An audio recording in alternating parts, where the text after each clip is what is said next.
الحمد لله وكفى وسلام على عباده الذين اصطفى أما بعد. قال رسول الله صلى الله عليه وسلم العلماء ورثة الأنبياء أو كما قال عليه الصلاة والتسلیم. عزیزو، یہ وقت قیلولے کا وقت ہے. آپ حضرات بھی تھکے ہوئے ہیں. آپ کے چہروں سے بشاشت کی دید بتدریج ختم ہوتی جا رہی ہے، اور سب سے بڑھ کر یہ ہے کہ میں خود بھی تھک گیا ہوں. رات بھر جاگنا ہمارے لیے آسان ہے، لیکن قیلولے کو چھوڑنا مشکل ہے.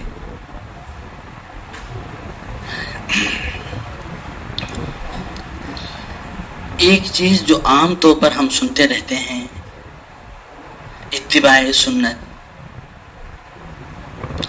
آج کی مجلس میں اتباع سنت کے متعلق ہمارے لیے جو مفید ہے، ایک دو باتیں آپ حضرات کے سامنے عرض کرنی ہے. اللہ کے پیغمبر علیہ الصلاۃ والسلام نے تو فرمایا کہ علماء انبیاء کے وارث ہوتے ہیں. آپ بتائیے، اس وراثت سے کیا صرف حصول علم کو بتانا ہے کہ پیغمبر نے جو باتیں کہی ہیں ان سب چیزوں کو بس یاد کر لو، دوسروں کو سناؤ، بس ختم ذمہ داری، یہ بتانا ہے؟ میرے عزیزو، یاد رکھیے گا، علم کا حاصل کرنا، علم کے لیے اپنا سب کچھ قربان کرنا بہت بڑی سعادت ہے. ذالک فضل اللہ یؤتیہ من یشاء. لیکن یاد رکھیے گا کہ اس حدیث میں صرف اتنا ہی کہنا نہیں ہے. اتباع سنت کے متعلق آپ حضرات نے بہت کچھ سنا ہوگا کہ اتباع سنت بہت بڑی بابرکت چیز ہے. سوال یہ ہے کہ اتباع سنت کہتے کس کو ہیں؟ ہم علماء کے لیے اتباع سنت ہے کیا؟ کیا صرف حضرت اقدس صلی اللہ علیہ وسلم کی طرح وضو کرنا اتباع سنت ہے؟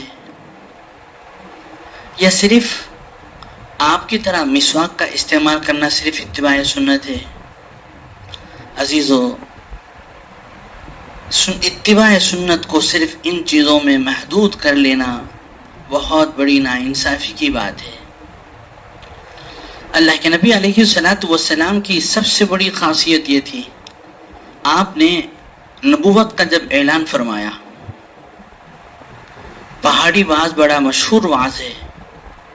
نبوت کا جس وقت میں آپ نے اعلان فرمایا، اللہ کی طرف سے حکم ہوا کہ آپ اپنی نبوت کا اظہار فرمائیں.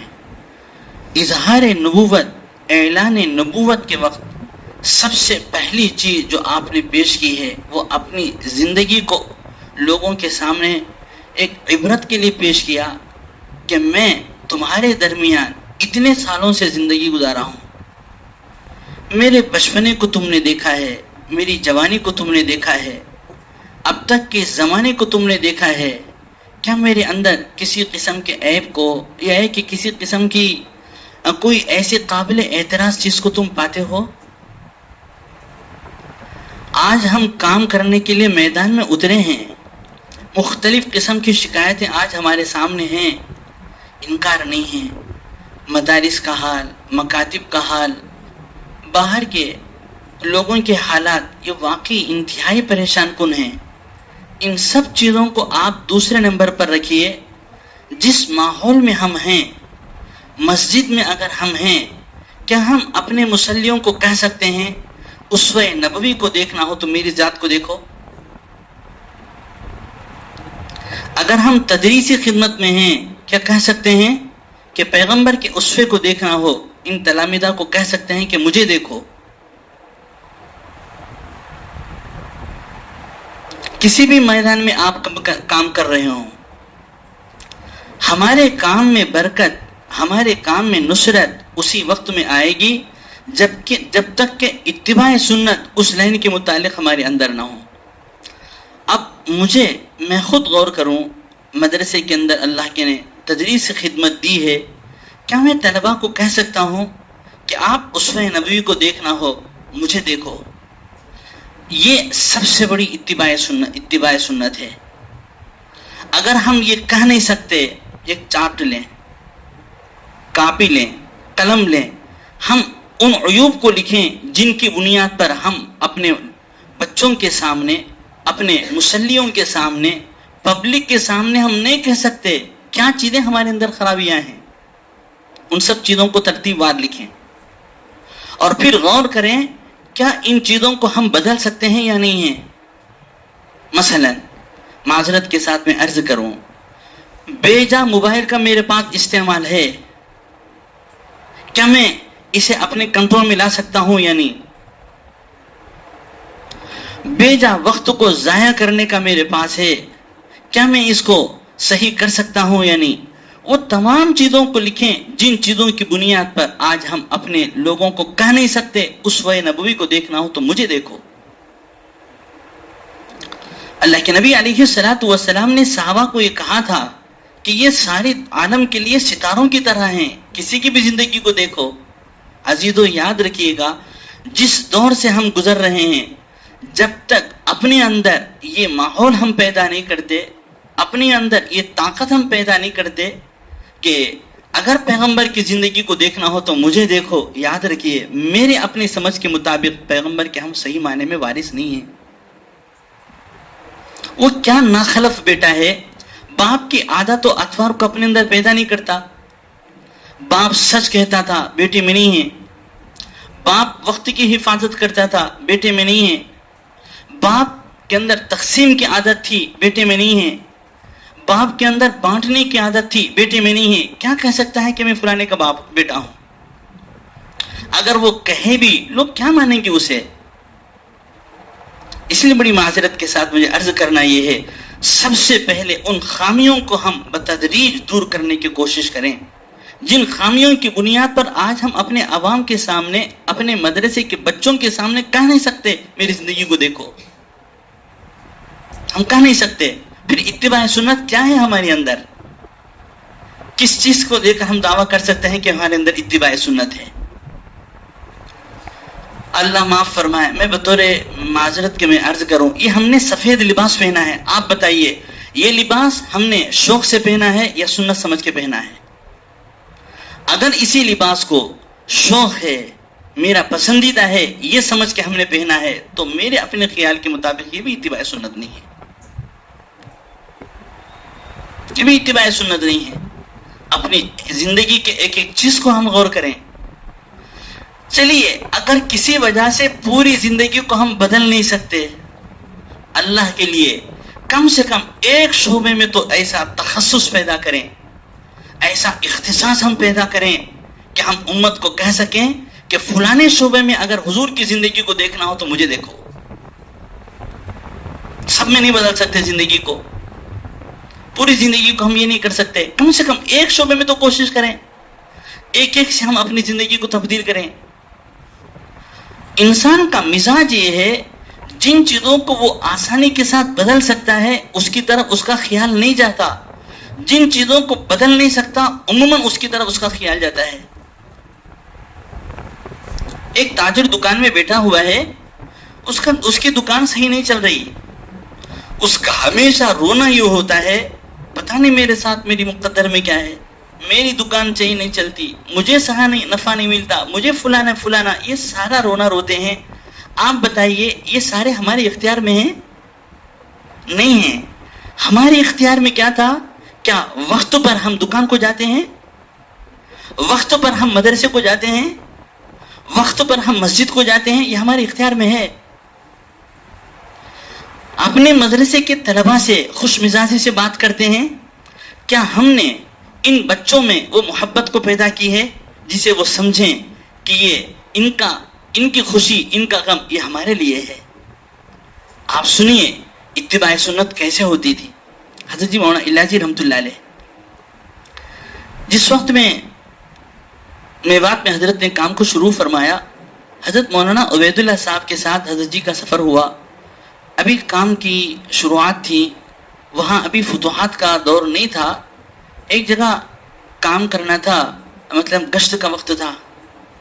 حضرت نے مولانا عبیداللہ صاحب کو متکلم بنایا اور حضرت خود امیر رہے،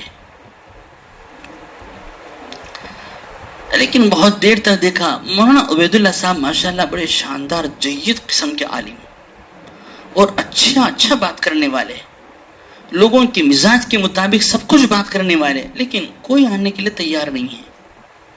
تھوڑی دیر تک حضرت نے یہ منظر کو دیکھا، تھوڑی دیر کے بعد حضرت نے فرمایا کہ مولانا آپ ایسا کریں، میں متکلم بنوں گا، آپ امیر بنیے۔ تو تیار ہوئے۔ جب ماشاءاللہ حضرت جی جس سے بات کرتے ہیں فوراً وہ تیار ہو کے آ رہے ہیں، وہی میں بات، استقبال کا دورہ نہیں ہے، ابھی اتنا زیادہ دعوت کا چرچا نہیں ہے، تیار ہیں، لیکن لوگ ساتھ آ رہے ہیں۔ اس کے بعد جب مسجد میں بات ہوئی، بات ہونے کے بعد مولانا عبیداللہ صاحب نے مولانا الیاس رحمۃ اللہ علیہ سے کہا کہ حضرت ایک بات میرے دل میں کھٹک رہی ہے، مجھے سمجھ میں نہیں آئی۔ فرمایا کہ صاف بات تو یہ ہے، آپ نے کیا بات کی وہ میرے سمجھ میں نہیں آیا، ان کے سمجھ میں کیا آئی ہوگا، لیکن میں اتنی دیر تک اتنا اچھا بات کیا، کوئی میرے ساتھ آنے کے لیے تیار نہیں۔ آپ پتہ نہیں کیا بات کی، وہ دو چار جملے کچھ کہے ہیں، پورا مجمع ساتھ آیا، کیوں ایسا آیا ہے؟ حضرت نے مسکراتے ہوئے فرمایا کہ مولوی صاحب آنے والے مجمع کو پوچھو، مجھ سے کیا پوچھتے ہو، کیوں آئے ہیں ان کو پوچھو۔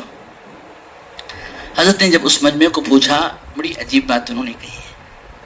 انہوں نے فرمایا کہ مولانا ہم نے سمجھا تو کچھ بھی نہیں ہے، ان کی باتیں تو سمجھ میں کچھ نہیں آئی، ایک چیز ہماری سمجھ میں آئی، یہ بیچارہ اتنا غم ہمارا لیا ہوا ہے، اگر ہم اس کی بات نہ مانیں جان دے دے گا، اتنا غم وہ ہمارے تئیں لیا ہوا ہے، اگر ان کی بات نہ مانیں وہ شاید جان ہی چلی جائے گی اس کی۔ اس درد کو ہم نے محسوس کیا تو آئے ہیں۔ عزیزو، کیا ایسا درد ہم اپنے بچوں کو دیتے ہیں؟ ایسا درد کیا ہم اپنے مصلیوں کو دیتے ہیں؟ ایسا درد کیا ہم اپنے اور چیزوں کو دیتے ہیں؟ اگر نہیں دیتے ہیں، کس منہ سے ہم دعویٰ کر سکتے ہیں کہ ہمارے اندر اتباع سنت ہے؟ اور ہم کیسے کہہ سکتے ہیں کہ ہم پیغمبر کے وارث ہیں؟ اللہ نے وراثت کا لیبل تو دے دیا ہے، اللہ کرے اس وراثت کے حقیقی معنی ہم کو سمجھ میں آئے۔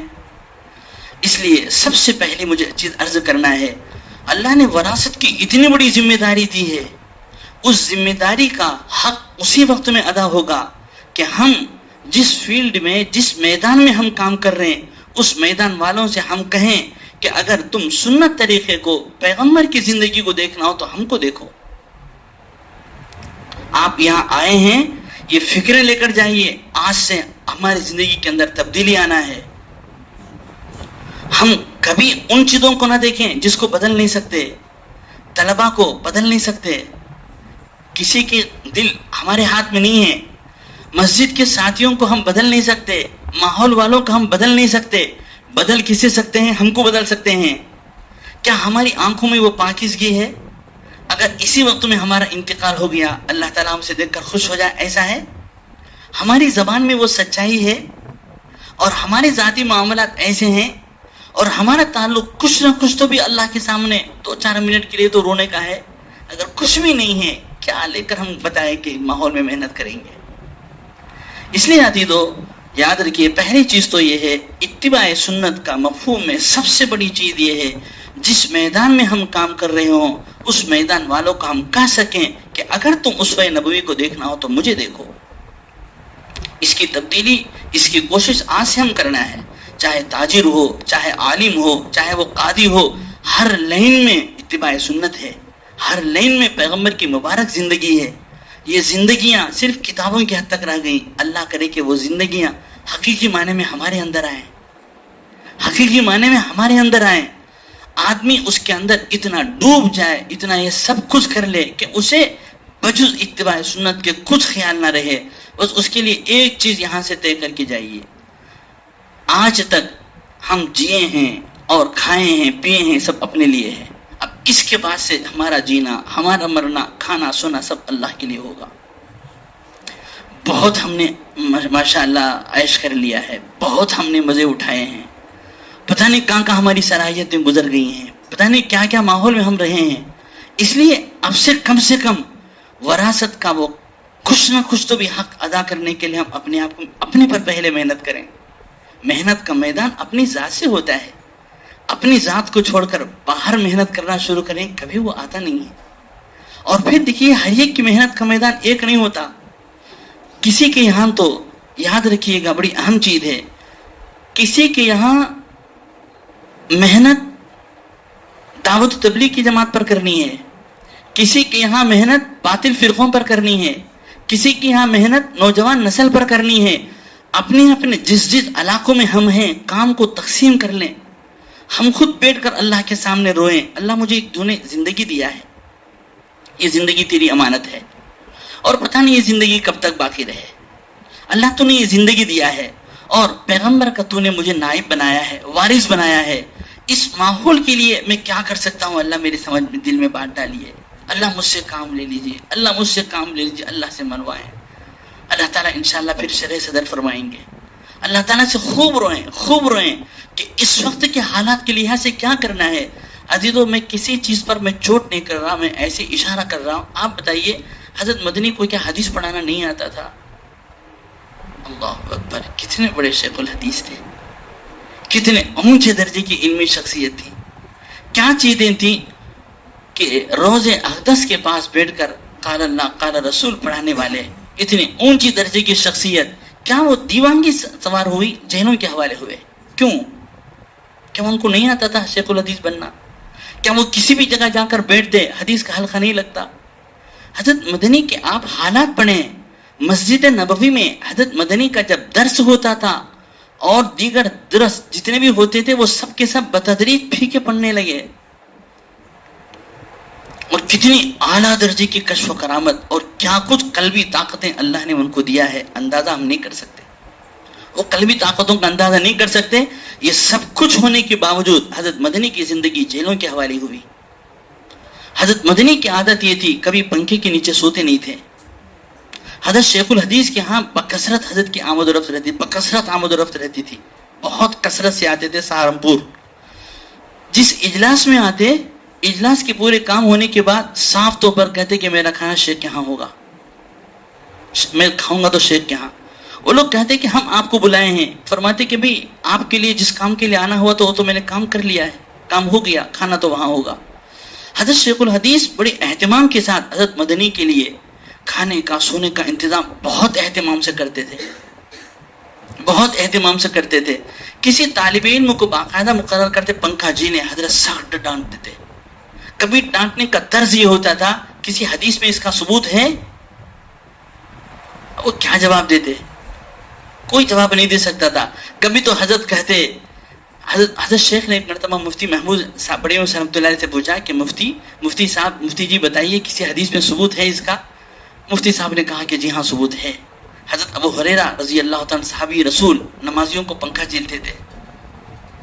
جب یہ چیزیں حضرت مدنی کے ہاں گئیں, حضرت نے اس کا انکار نہیں کیا, دوسرا جواب دیا. فرمایا کہ میں جیلوں میں سونے والا, میں جیلوں میں سونے والا, ایسے راحت کی جگہ میں نہیں سوتا, وہاں پنکھے کا انتظام نہیں ہوتا. تو عزیزو مجھے قرض کرنا یہ ہے. حضرت شاہ صاحب نے اپنے وصایا میں لکھا ہے, حضرت شاہ صاحب لکھتے ہیں کہ میرا زمانہ تلوار چلانے کا نہیں ہے. اگر میرا زمانہ تلوار چلانے کا ہوتا تو میں رستم کو بتاتا تلوار چلاتے کیسے ہیں. میرا زمانہ قلم کا ہے, میرا زمانہ کسی اور کی محنت کا ہے. یہ حضرت شاہ صاحب لکھتے ہیں. حضرت مولانا عبید اللہ صاحب احرار, آپ ان کی واقعات پڑھیے. وہ کہتے ہیں میرا زمانہ پیری مریدی کا نہیں ہے. اگر میں پیری مریدی کرنا شروع کروں پھر کسی پیر کو مرید نہ ملے. اللہ نے مجھے کسی اور خدمت کے لیے پیدا کیا ہے. آپ حضرت مجدد صاحب کے حالات پڑھیے. تاریخ دعوت و عظیمت بڑی عجیب غریب کتاب ہے. ہمارے علماء کو بڑی اہتمام کے ساتھ اس کتاب کو پڑھنا ہے کہ تجدیدی کارنامہ مجددین نے ایسے ماحول میں جہاں حالات سخت ناساز تھے کیسے انہوں نے کام کیا. تو اگر سب سے پہلی چیز تو مجھے عرض کرنا یہ ہے کہ پیغمبر کے وارث ہونے کا ایک کم سے کم درجہ یہ ہے جس شعبے میں ہم کام کر رہے ہیں اس شعبے والوں کو ہم کہہ سکیں کہ اس لائن کی اگر پیغمبر کے اسوے کو دیکھنا ہو تو ہماری زندگی کو دیکھو. اگر یہ نہیں ہے تو پھر ہم نبی کے سچے وارث نہیں ہیں. کیا چیزیں ہیں جس کی بنیاد پر ہم نہیں کہہ سکتے ہیں؟ سب چیزوں کو فہرست سے لکھیں. شیطان کہتا ہے میں تو نہیں کرا, تم کر لو. سوال ہے کیوں نہیں کیے تم؟ من نہ کردم شما حضر بکنے شیطانی خیالات ہیں. کیوں نہیں کر سکے؟ کیا خرابیاں ہیں؟ آپ تحریر کریں. کیا ہیں؟ موبائل کا بیجا استعمال. اس وقت میں یہ ہے موبائل کا بیجا استعمال.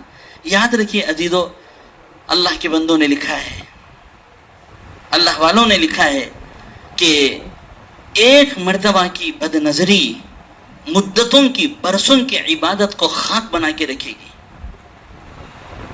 ایک مرتبہ کی بد نظری مدتوں کی عبادت کو خاک بنا کے رکھے گی. اب ہم خود سوچیں، اس موبائل کے استعمال کرنے میں اپنے نفس پر اتنا زیادہ قابو ہے ہمیں؟ کہہ سکتے ہیں کہ میں قطعاً میں اس پر نہیں رکھتا، میں اپنے آپ پر کنٹرول رکھا ہوں. اتنا قابو نہیں ہے. کیا بلا ہماری سر پڑی ہے جس کی وجہ سے ہم اپنا سر پھوڑ لیں؟ میں یہ نہیں کہتا کہ موبائل انکار کریں، موبائل نکال دیں، نہیں ہے. موبائل رکھ کر اپنے مسلیوں کو بتائیں موبائل استعمال کیسے کرتے ہیں. موبائل رکھ کر اپنے طلبہ کو اپنے عمل سے بتائیں موبائل استعمال کیسے کرتے ہیں. جس جگہ ہم پڑھ رہے ہیں ہمارے بچے ہمارے بارے میں گواہی دیں کہ ہمارے استاد محترم کو دیکھا ہے پورے مدرسے کے وقت میں کبھی یہ موبائل کو ہاتھ تک نہیں لگاتے. اس چیز کو وہ عملی طور پر سیکھ کر اپنے ہاں جا کر وہ کام کرنے والے بنے. کیا کوئی استاد ایسا ہے جو کہہ سکے کہ مدرسے کے فیلڈ میں جانے کے بعد یا تدریس کے لیے بیٹھنے کے بعد میں موبائل کو بالکل ہاتھ نہیں لگاتا، میں بالکل دیکھتا ہی نہیں؟ ایسا نہیں ہے. آدمی کام کرنا چاہیں، کام کے طریقے اللہ سکھاتے ہیں، نہیں کرنا چاہیں نہیں کر سکتے. چلتے چلتے میں ایک چیز عرض کروں کہ تعلقات ہمارے بہت وسیع ہیں، ادھر سے ادھر سے فون آتے رہتے ہیں، فلانی چیزیں. یہ سب چیزیں ہیں، اگر ہم اپنے آپ کو بدلنا چاہیں اللہ 100 راستے کھولیں گے. حضرت مولانا یوسف صاحب رحمۃ اللہ علیہ کے واقعات میں لکھا ہے کہ بالکل مرکز نظام الدین سے لگا ہوا حضرت کا مکان تھا. مہینوں گھر نہیں جاتے تھے. ایک دن حضرت مولانا منظور احمد صاحب نعمانی نے بے تکلفانہ انداز تھا، حضرت کی اس عمل پر سخت اعتراض کیا. کہا کہ آپ جو کر رہے ہیں غلط ہے. یہ کیا ولی نفس کا علیہ حق ولی زوج کا علیہ حق حدیث میں نہیں ہے؟ پھر کیوں ایسے آپ کر رہے ہیں؟ غلط ہے یہ. آپ اپنا طریقہ بدلیے. دین کی خدمت اس کا بھی ایک وقت ہے، طریقہ ہے، اتنا زیادہ ایسا نہیں ہے. حضرت نے مسکرا کے ان سے فرمایا کہ مولانا آپ ایسا کریں، آپ اپنی اہلیہ کو میرے گھر میں بھیجیں، میرے گھر والوں سے تحقیق کرائیں. اگر میری اہلیہ کو میری زندگی کے بارے میں کسی چیز پر بھی کوئی اعتراض ہے یا وہ کسی بھی چیز کا مطالبہ مجھ سے کرتی ہے، میں فوراً آپ ہی کے سامنے عہد کروں گا زندگی پر میں اس کی تلافی، مطلب اب تک جو نہیں کرتا تھا اس کی تلافی کر لوں گا. آپ اپنی اہلیہ کو بھیجیں. وہ بھی مولانا منظور احمد صاحب نعمانی تھے. جھٹ سے انہوں نے اپنی اہلیہ کو بھیجا. حضرت مولانا یوسف رحمۃ اللہ علیہ کی جو اہلیہ تھی وہ حضرت شیخ کی صاحبزادی تھی. تو وہ لکھتے ہیں کہ مدتوں سے بیمار تھی. جو کہ حضرت مولانا منظور احمد صاحب نعمانی نے اپنی اہلیہ کو وہاں بھیجا تو حضرت کی اہلیہ نے جو ہی ان کو سنایا کیا آپ کے شوہر آپ کے حقوق ادا کر رہے ہیں، میں مطلب ہو بہو الفاظ تو یہ نہیں ہے، کیوں نہیں آ رہے وہ، کیا آپ کو کوئی شکایت ہے؟ تو جھٹ سے وہ سخت ناراض ہو گئی. فرمایا کہ خبردار کبھی ان کے بارے میں اس قسم کا لفظ نہ کہنا، کبھی ان کے بارے میں اس قسم کا لفظ نہ کہنا. انہوں نے کہا کہ میں نے اپنی زندگی میں اپنے سارے حقوق معاف کر دیے ہیں. میں نے ان سے کہہ رکھا ہے دنیا میں جتنا بھی مل کے رہو جدا تو ہونا ہے. انشاءاللہ آپ جس لائن میں کام کر رہے ہیں خوب کام کریں، میں ساتھ تو نہیں دے سکتی، دعائیں تو کہہ سکتی ہوں. اور پھر انشاءاللہ جس وقت میں ہم ملے رہیں گے تو اللہ، انہوں نے کہا کہ ایسے ملائیں گے پھر کبھی جدائی نہیں ہوگی. تو عزیزو یہ قریبی رشتہ دار کی حد تک معاملات ایسے ہیں. ہم چھوٹے سے معمولی سے تعلقات کو رکھ کر جس فیلڈ میں ہم کام کر رہے ہیں کوئی ہمارا عملی نمونہ ہے وہاں نہیں ہے. اس لیے پہلی چیز مجھے آپ حضرات سے سب سے پہلی چیز عرض کرنا ہے، کسی ایک شعبے میں اپنا تخصص پیدا کریں، اپنا تخصص کسی میں پیدا کریں. جیسے صحابہ کو عادت دیکھیے، اگر آپ وضو کے مسائل جاننا چاہتے ہیں جھٹ سے کہتے ہیں کہ عبداللہ بن زید سے پوچھیے، ان کو وضو کے مسائل سے دلچسپی ہے. فتنے کے مسائل آپ کو معلوم کرنا چاہتے ہیں، حضرت حذیفہ رضی اللہ تعالیٰ سے معلوم کیجئے، ان کو ان سے بڑی دلچسپی ہے۔ جنگی حالات، اس تفصیلات کو معلوم کرنا چاہتے ہیں، حضرت خالد بن ولید سے آپ پوچھئے۔ شعر و شاعری کے حالات کو آپ معلوم کرنا چاہتے ہیں، حضرت حسان بن ثابت سے پوچھئے۔ ایک ایک صحابہ ایک ایک چیز میں ایسے مخصص ہیں کہ لوگ اس چیز کو دیکھنا ہو تو ان سے پوچھ کے معلوم کر رہے ہیں۔ تو عزیزو، ہم امامت میں ہیں، ہم تدریس میں ہیں، سب چیزوں کو، زندگی کو نہیں بدل سکتے۔ اللہ کے لیے کم سے کم ایک شعبے میں اللہ کے لیے اپنے آپ کو قربانی دے کر ایسا بنائیں کہ قیامت کے میدان میں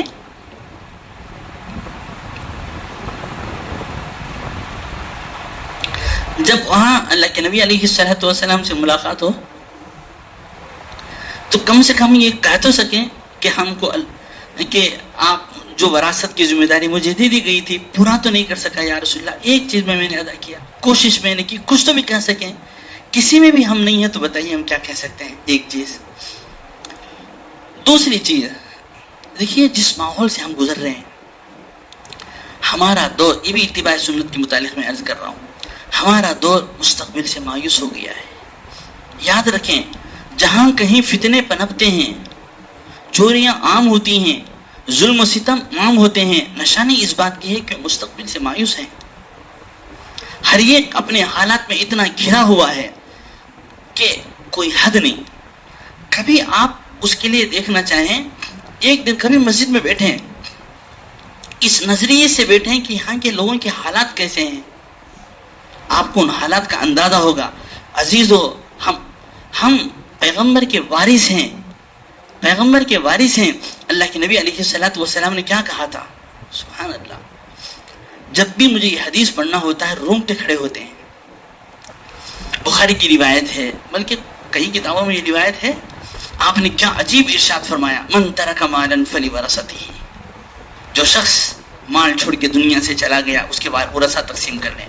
ومن ترک کلا او عیالا فالی، جس نے قرضہ چھوڑا ہے اور جو بے سہارا اولاد چھوڑ کے گیا ہے، وہ سب کے سب میرے پاس آئیں، ان کی ذمہ داری میری ہے۔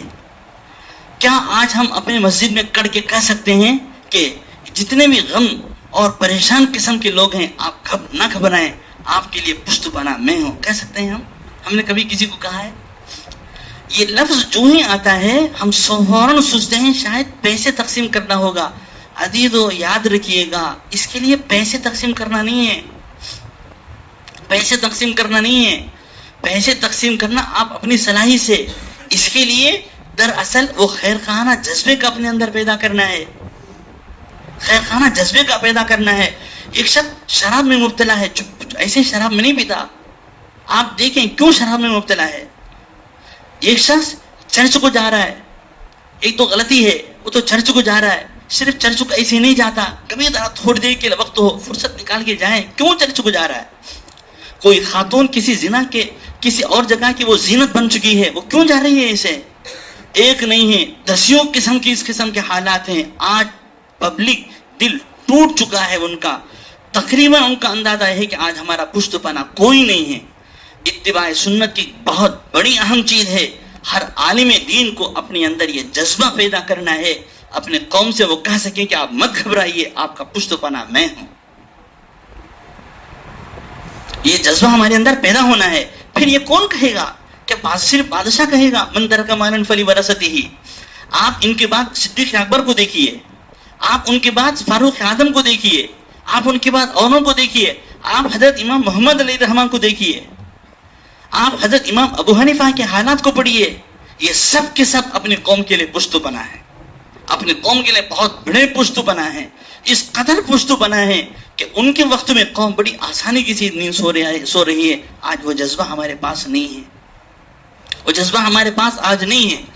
آپ سیرت کے واقعات کو دیکھیے کہ اللہ کے نبی علیہ الصلوۃ والسلام کی ہر ایک کے گھروں پر کتنی گہری نظر ہوتی تھی۔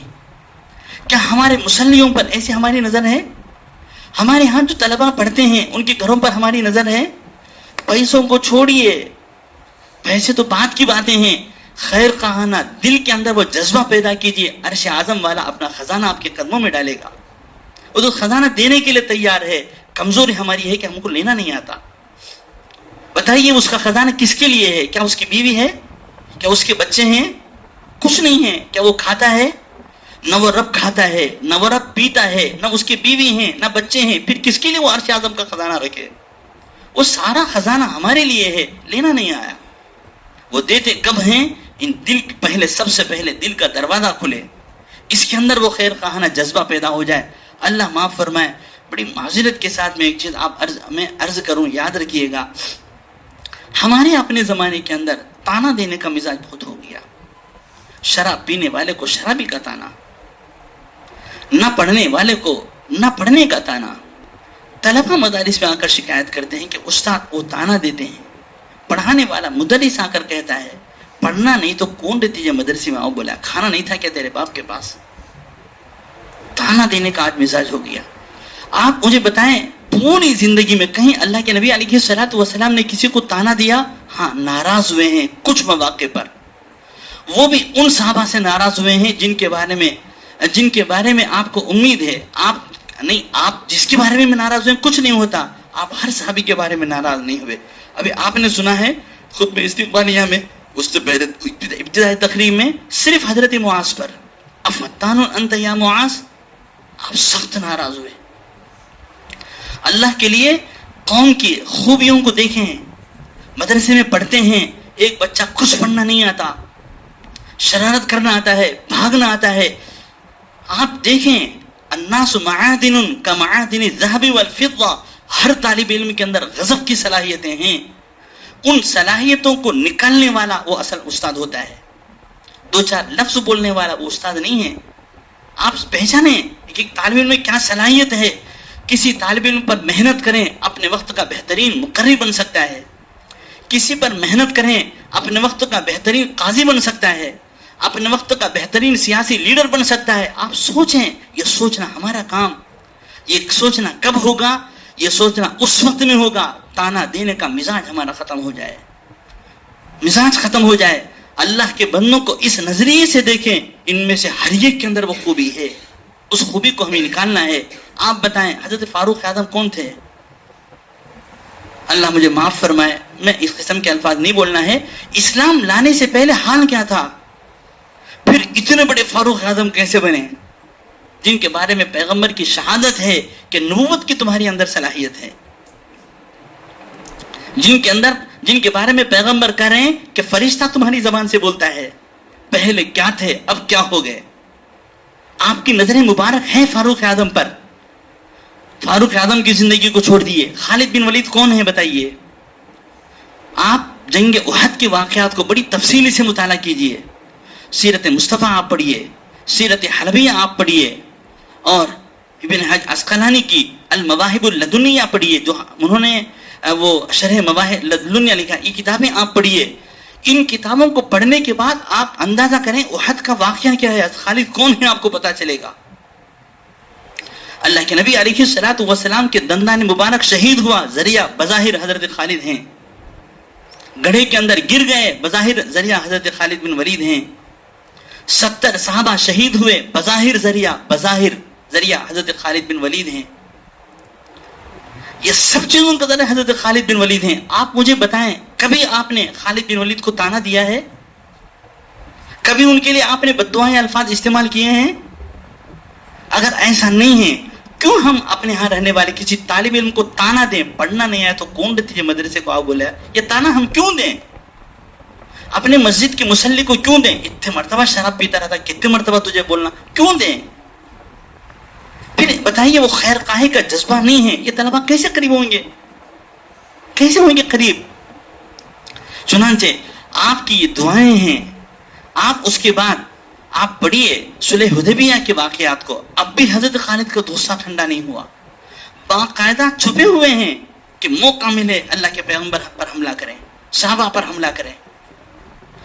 تو اس قدر ذاتی دشمنی ان کے اندر ہے، پیغمبر کے اندر خیر خواہی کا جذبہ ہے.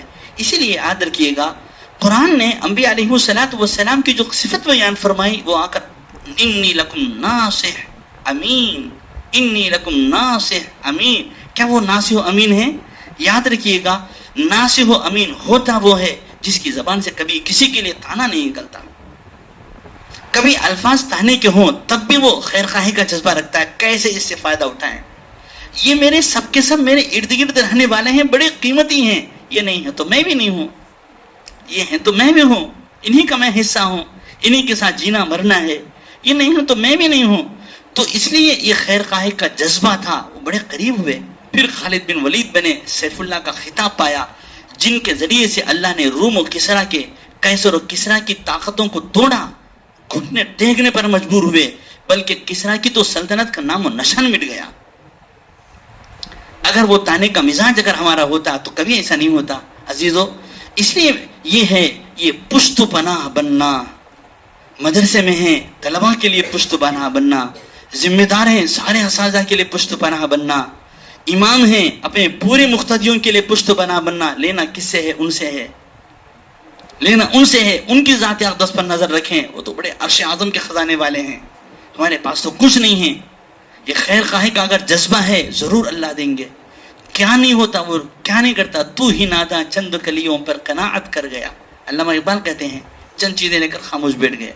کچھ ہم لوگوں کو پڑھنا آ گیا، میں بخاری پڑھاتا ہوں سبحان اللہ سینگ آ گئے، میں فلانی کتاب پڑھاتا ہوں ہو گیا، میں آسمان میں اڑنے لگا.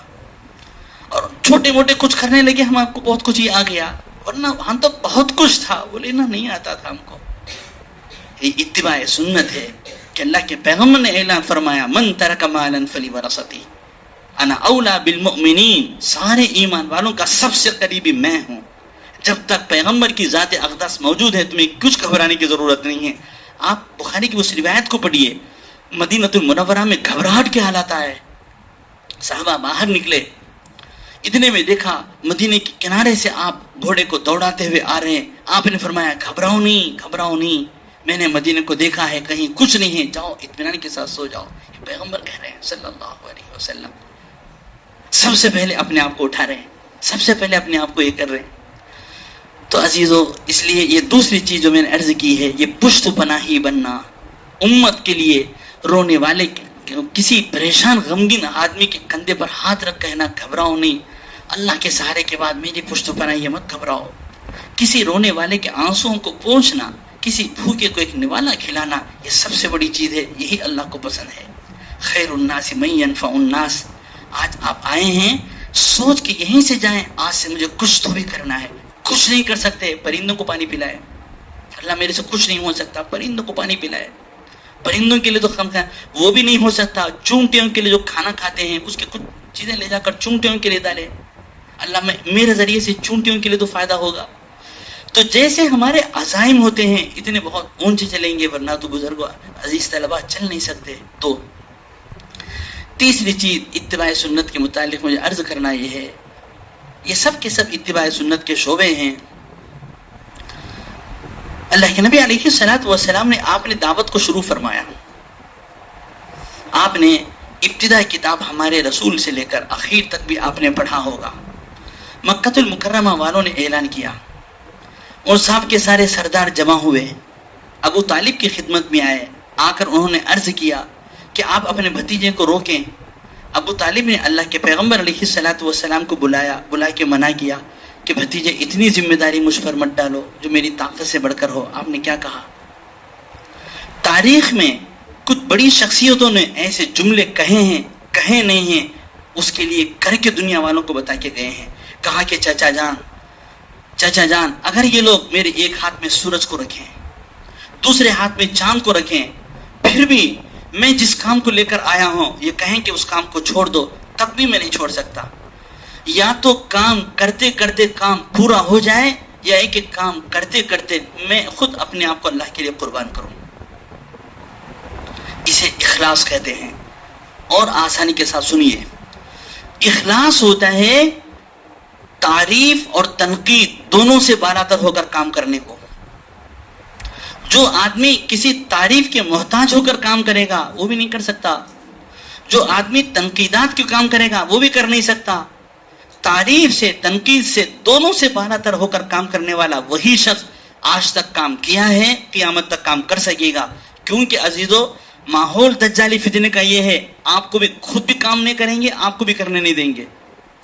آپ دیکھیے مثلا آپ کو ایئرپورٹ جانا ہے، تیزی کے ساتھ جا کر ہوائی جہاز پکڑنی ہے. ایسے میں راستے میں خوشنما منظر کی چیزیں بھی آتی ہیں، گڑھے بھی آتے ہیں، نشیب و فراز حالات بھی آتے ہیں، ایسے کسی حالات میں آپ ان خوشنما چیزوں میں الجھ کر نہیں رہ جاتے. آپ ان نشیب و فراز کی چیزوں کو دیکھ کر وہاں آپ افسوس کرتے نہیں رہتے. آپ ہمیشہ آپ اپنا آگے سفر جاری رکھیں گے کہ مجھے تو اس مقصد تک پہنچنا ہے، جس چیز کو میں نے طے کیا ہے وہاں تک پہنچنا ہے، چاہے یہ خوشنما منظر ہو یا کہ ہر جگہ راستہ خراب کیوں نہ ہو، مجھے تو اپنے منزل تک پہنچنا ہے. جو شخص اپنا منزل طے کرتا ہے یہ چھوٹی موٹی چیزوں پر وہ الجھتا نہیں ہے، ان بکھڑیوں میں پڑھ کر اپنی زندگی کو ضائع نہیں کرتا. اس سلسلے میں ایک چیز میں آپ کو عرض کروں، یاد رکھیے گا ہم جو کچھ بھی کام کر رہے ہیں طے کریں بے غرض ہو کر کرنا ہے. انبیاء کی سنت ہے، یہ اتباع سنت ہے، اتباع سنت ہے، بے غرض ہو کر کرنا ہے. آپ انبیاء علیہ السلام کی دعوت کے واقعات قرآن پاک میں دیکھیں. قرآن کہتا ہے، ہر نبی نے یہ کہا ہے، لا اسألکم علیہ اجرا ان اجری الا علی اللہ، مجھے کچھ نہیں چاہیے، میری محنت پر مجھے کچھ نہیں چاہیے. یہ جذبہ جب تک ہمارے اندر نہیں ہے تو پھر اتباع سنت نہیں ہے کامل طور پر. اگر ہم نے کسی جگہ کوئی خدمت ہم نے کی، وہاں کوئی اپنا غرض وابستہ ہے، کوئی منافع وابستہ ہے، فلانے چیزیں وابستہ ہیں، اس کے لیے ہم کر رہے ہیں، یا کہ میرے اپنے پسند کے مطابق میرے مطالبات پورے ہوں تب کام کریں گے، ورنہ تو نہیں ہے عزیزو، پھر یہ اتباع سنت نہیں ہے. پیغمبر کی اس وراثت کی ذمہ داری کو پورا کرنا نہیں ہے. آپ دیکھیے بخاری کی وہ روایت، میری طبیعت تو چاہتی ہے کہ ہر جگہ ہر علماء اکرام کی مجلس میں، بلکہ ہر دینی کام کرنے والوں میں بار بار اس روایت کا مذاکرہ ہو. بڑا مجھے لطف آتا ہے اور طبیعت تو اتنی حشاش و بشاش ہوتی ہے اس روایت کو سن کر. آپ پڑھیے بخاری میں روایت ہے، اس کا مختصر خلاصہ یہ ہے، خندق کی جس وقت میں لڑائی ہوئی، بہت سارا مال غنیمت حاصل آیا، 6000 قیدی، 24,000 بکریاں نہیں اونٹ، 40,000 بکریاں، 4,000 اوقیہ چاندی، بے شمار دولت آئے، بے شمار دولت آئے. آپ نے 10 دن، ایک روایت کے مطابق 20 دن جعرانہ میں آپ نے انتظار فرمایا کہ عوف بن مالک جن سے لڑائی ہوئی تھی کمانڈر تھا کہ وہ آئیں دیں، نہیں آئے. وہی اسی جعرانہ سے آپ نے راتوں رات عمرہ کیا، راتوں رات آپ نے عمرہ کیا. جب ایک مدت تک انتظار کرنے کے بعد جب وہ نہیں آئے، آپ نے اس دولت کو آپ نے تقسیم کیا. ایک روایت مال غنیمت کو تقسیم کیا، دوسری روایت خمس کو آپ نے تقسیم کیا. کسے دیا؟ مکہ المکرمہ والوں کو دیا، ابو سفیان کو دیا رضی اللہ تعالیٰ، صفوان بن امیہ کو دیا. کتنا دیا؟ صفوان بن امیہ دیکھ رہے تھے، وادی بھر گئی تھی بکریوں سے، کبھی ادھر دیکھتے کبھی ادھر دیکھتے. اللہ کے پیغمبر نے پوچھا کہ صفوان کیا یہ مال تم کو پسند ہے؟ انہوں نے کہا کہ کون پسند نہیں کرے گا. فرمایا کہ صفوان تمام بکریاں تمہاری ہیں. جھٹ سے انہوں نے کلمہ پڑھا، اشہد ان لا الہ الا اللہ و اشہد ان محمد رسول اللہ، کلمہ پڑھے. کہا کہ اب تو کلمہ تو پہلے پڑھ چکے تھے، مؤلفۃ القلوب لوگوں میں سے تھے یہ.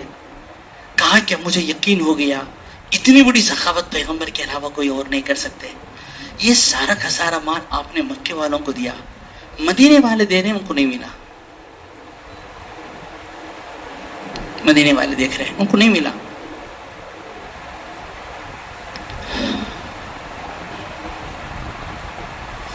چنانچہ انسانی فطرت کے مطابق بعضوں کی زبان سے لفظ نکل گیا، اس کا ترجمہ تو ہم نہیں کر سکتے.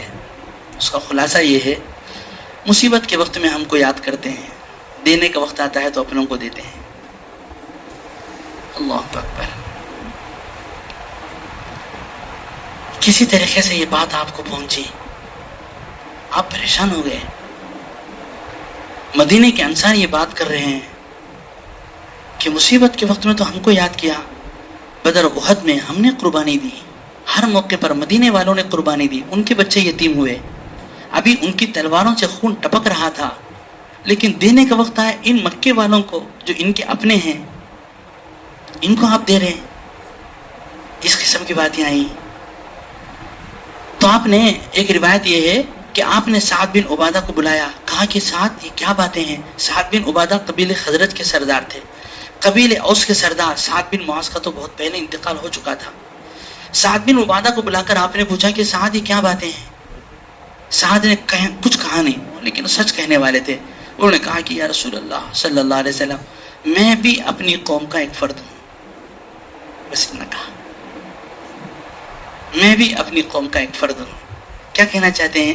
بظاہر تو یہ ہے ایسے جذبات میرے بھی ہیں، یہ خیالات میرے بھی ہیں، کہا تو نہیں ہے. انہوں نے کہا کہ میں بھی اپنی قوم کا ایک فرد ہوں. آپ نے سب کو جمع فرمایا، سب کو آپ نے جمع فرمایا، مدینہ انصار کو جمع کیا ہے. آپ تشریف لے گئے. آپ نے ان صحابہ سے پوچھا کہ صحابہ بتاؤ کیا باتیں ہیں، تمہاری طرف سے یہ باتیں مجھے پہنچی ہیں. کچھ نہیں کہے، صحابہ خاموش ہو گئے. 1 2 3 مرتبہ آپ نے پوچھنے پر بعد صحابہ نے کہا کہ یا رسول اللہ صلی اللہ علیہ وسلم ہمارے نوجوان بچوں نے اس قسم کی باتیں کہی ہیں. فرمائے کہ بتاؤ کیا کہا ہے. انہوں نے کیا کہا تھا؟ تو انہوں نے کہا کہ یہی کہا تھا کہ وہی مصیبت کے وقت جب بھی آتا ہے، قربانی کا وقت آتا ہے تو ہم نے قربانی دی، ہماری عورتیں بیوہ ہوئی، ہمارے بچے یتیم ہوئے، دینے کا وقت آتا ہے تو اپنوں کو دیتے ہیں. ان کی باتیں سننی آپ نے بڑی عجیب تقریر فرمائی. عزیزو آپ سے گزارش ہے بار بار یہ واقعات صحیح روایتوں سے پڑھیے، بار بار پڑھیے. جب کبھی دل پر چوٹ لگتی ہے پھر پڑھیے، پھر پڑھیے. آپ نے اپنا احسان یاد دلایا. نہیں، آپ نے سب سے پہلے تو یہ کہا کہ ہاں صحابہ تم کہہ سکتے ہو کہ یا رسول اللہ صلی اللہ علیہ وسلم مکے والوں نے آپ کو نکال دیا تھا، ہم نے آپ کو سہارا دیا، آپ کے صحابہ کو سہارا دیا. یہ تم مجھ پر احسان جتا سکتے ہو کیا؟ یہ بھی بات نہیں ہے میرے ذریعے سے اللہ نے تم کو ہدایت دی ہے. تمہارا کیا حال تھا، میرے ذریعے سے اللہ نے تم کو ہدایت دی ہے، یہ باتیں نہیں ہیں. یہ ساری چیزیں عرض کرنے کے بعد آپ نے فرمایا، عجیب بات فرمائی. کہا کہ صحابہ بڑی عجیب باتیں ہیں، ان دنیا کے پیسوں کی خاطر تم مجھ سے ناراض ہو گئے. ایک روایت ہے ان درہم و دینار کی خاطر تم مجھ سے ناراض ہو گئے. ایک اور روایت یہ ہے ان بکری اونٹ کی خاطر تم مجھ سے ناراض ہو گئے. عزیزو آج ہمارے دینی خدمت سے ادھر ادھر ہٹنا یہی تو پیسے ہیں، یہی تو چیزیں ہیں جس کی وجہ سے ہم کہتے ہیں کہ ہم کام نہیں کر سکتے، اپنا کام نہیں کر سکتے، پیغمبر کی وراثت کو ہم نبھا نہیں سکتے. یہی تو حالات ہیں. تو یہ ایسے حالات بہت پہلے لائے گئے. آپ نے فرمایا اس کی وجہ سے تم مجھ سے ناراض ہو گئے. کہا میں نے تو ان کو اس لیے نہیں دیا کہ ان سے مجھے زیادہ محبت ہے تمہاری بنسبت. آپ نے جو فرمایا اس کا خلاصہ یہ ہے کہ یہ لوگ لڑتے لڑتے مجھ سے، جنگ کرتے کرتے بالکل ان کا حال انتہائی خراب ہو چکا، بڑے بڑے سردار قسم کے لوگ ہیں. اس کے ذریعے سے میں نے ان کو کچھ دے کر تالیف قلب کرنا میں نے چاہا، میں نے ان سے تالیف قلب کرنا چاہا. اس کے بعد آپ نے جو فرمایا عزیزو اسے آپ سونے کے پانی میں لکھ کر آپ گھر میں لگا کے رکھیے، جگہ جگہ تعویذ کے طور پر اسے لگا کے رکھیے. یہی چیز ہے ہمارا سب سے بڑا سرمایہ، ہماری سب سے بڑی طاقت یہی چیز ہے. آپ نے اس وقت میں فرمایا کیونکہ باہر کے حالات دیکھتے ہیں تو دل پر چوٹ لگتی ہے، کبھی تو دل پر چوٹ لگتی ہے. کسی کی اچھی سواری دیکھیں دل پر چوٹ لگتی ہے انسان ہونے کے ناطے. کبھی کسی کے بڑے آدمی کی اس قسم کی تانے کی باتیں ہوتی ہیں تو دل پر چوٹ لگتی ہے. کبھی اپنے حالات خراب ہوتے ہیں تو آدمی کو دل پر چوٹ لگتی ہے. ایسے موقع پر اسی چیز کو ہم کو بار بار پڑھنا ہے. آپ نے فرمایا کیا صحابہ کیا تم پسند نہیں کرتے یہ لوگ بکری اور اونٹ کو، درہم و دینار کو اپنے گھر لے جائیں اور تم اللہ کے رسول کو اپنے ساتھ اپنے گھر لے جاؤ، اور تم اللہ کے رسول کو اپنے ساتھ اپنے گھر لے جاؤ. تو عزیزو یہ چیز ہمارے لیے سب سے بڑا سرمایہ ہے کہ ہمارا جینا بھی اللہ کے لیے اس کے، اور ہمارا مرنا بھی ان کے لیے. دنیا میں بھی ہمارا انہی کے لیے خدمت کرنا ہے، آخرت میں انہی کے ساتھ حشر ہونا ہے. تو یہ جذبہ، یہ اخلاص ہے کہ ہم کسی کی تعریف کی پرواہ کام نہیں کر رہے ہیں، کسی کی تنقید کی پرواہ کام نہیں کر رہے ہیں. ہاں کسی نے ہمارے متعلق کوئی بری بات کہی ہے، اگر واقعی وہ ہمارے اندر ہے، واقعی ہمارے اندر ہے، اس کی اصلاح کریں گے. اگر وہ ہمارے اندر نہیں ہے معذور سمجھیں گے، بیچاروں کو معلوم نہیں ہے، ان کو معذور سمجھیں گے. یہ اخلاص ہوتا ہے. تعریف و تنقید سے بالادر ہو کر کام کرنا یہ اخلاص ہوتا ہے. پورے انبیاء علیہ الصلوۃ والسلام، خصوصاً سید الانبیاء حضرت محمد رسول اللہ صلی اللہ علیہ وسلم کی عظیم سنت مبارکہ ہے. یہ اتباع سنت کی چیزیں ہیں جو میں نے آپ حضرات کے سامنے عرض کی ہیں. انہی اتباع سنت کو ہم اپنی زندگی میں لانے کے لیے اس قسم کی مجلسیں ہوتی ہیں. اسی لیے آپ حضرات سے کہا جاتا ہے آپ اپنے بڑوں سے بارہا ربط رکھیں. ربط رابطے کا نہیں ہے، ضابطے کا رکھیں. بیت کو نہیں کہتے ربط. بیت کا تعلق یاد رکھیں نفس کی اصلاح کی حد تک بس اتنا 600. شیخ کے سامنے جا کے پورے گھر کے حالات، بچے کے حالات، کاروبار کے حالات وہ کہیں، شیخ کا دل مقدر ہو جائے گا، اس کی ترقی ہی نہیں ہوگی. شیخ کے ساتھ تعلق اپنے نفس کی اصلاح کی حد تک بس اتنا ہی ہے. آپ کیا عجیب قصہ ہے. حضرت امداد اللہ صاحب مہاجر مکی نے ہفت مسئلے کا رسالہ لکھا. حضرت گنگوہی کے پاس جب یہ رسالہ آیا، حضرت گنگوہی نے دیکھا اس رسالے کو اٹھا کر شیخ کا رسالہ ہے، اس رسالے کو اٹھا کر ایک طرف کنارے رکھ دیا. کتنا فدا ہونے والے ہیں حضرت گنگوہی. ذرا دیکھیے آپ ان کے حالات کو پڑھیے. حاجی صاحب پر کتنا مر مٹتے تھے، حاجی صاحب بھی ان پر کتنا مر مٹتے تھے. رسالے کو اٹھا کر ایک طرف رکھ دیا. کیا عجیب جملہ فرمایا. یاد یارہ میں حضرت تھانوی علیہ الرحمہ نے ان واقعات کو نقل کیا ہے. وہ لکھتے ہیں حضرت گنگوہی نے اس واقعے کو کہا، حضرت تھانوی علیہ الرحمہ کو لکھا، شاید تم میرے اس عمل پر مجھے گستاخ شیخ کہو، لیکن حق بات کہنے سے میں پیچھے نہیں ہٹتا. شیخ سے ہم نے بیعت کی ہے نفس کی اصلاح کے لیے، اور علم کے صحت اور سقم کو، صحیح اور غلط مسائل کو معلوم کرنے کے لیے ہم نے ان سے بیعت نہیں کی ہے. وہ معلوم کرنا ہو تو وہ ہم سے آ کر پوچھیں. یہ بات ہری کی بات بس کی بات نہیں ہے. تو عزیزوں مجھے کہنا یہ ہے، آپ دیکھیے حضرت مدنی کا اصلاحی تعلق پورا حضرت گنگوہی سے ہے.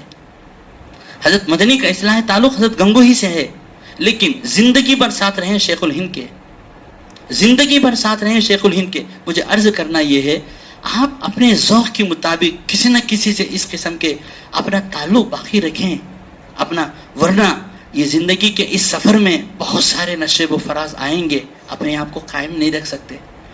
اللہ تعالیٰ مجھے بھی توفیق عطا فرمائے، آپ حضرات کو تو بھی توفیق نصیب فرمائے.